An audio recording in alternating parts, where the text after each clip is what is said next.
Hindi ko alam kung ano yung malamang nakakaalam niya sa BBM kasi ngayon nga confident na siya na hindi siya kasali sa mga hindi kasali ako. Hindi aabot. Tama ba? Ang sinabi, hindi aabot sa Office of the President ang corruption. So, siya lang masagot niya kung ano ang mangyayari. Ano yung tanong mo? Yeah, of course, baka ituro lahat ng nakakalaban sa politika sa ongoing na investigation ng ICC. You think mo mangyayari po ba na baka mapunta rin sa inyo yung sisi or mapunta rin sa inyo yung ituturo or whatever doon sa investigation? Aabot sa akin. Yung aabot sa inyo, ma'am. Kasi kung hindi aabot sa ABM, baka kayo naman pong ituro, ma'am, mga sinasabing witnesses.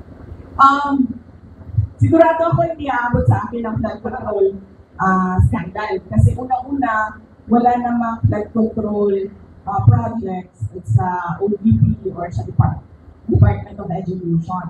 At makakasabi naman talaga ang mga contractors and even si Secretary Butuan, mula talaga ako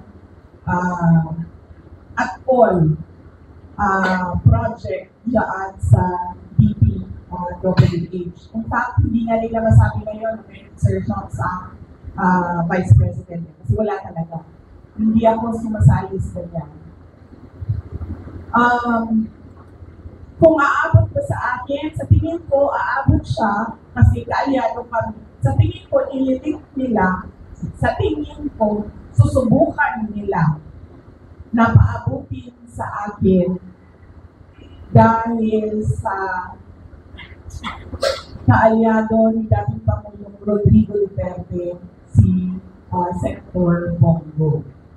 Doon siguro nila gagawan ng kwento yun.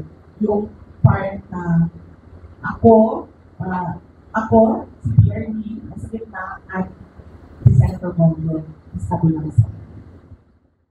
Ma'am, if you're a bread or tinapay, anong bread po kayo?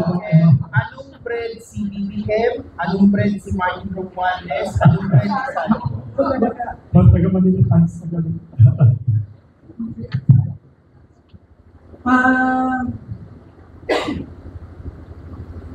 Definitely, hindi bread si Martin Romualdez at si BBM. Hindi isa? Saldico.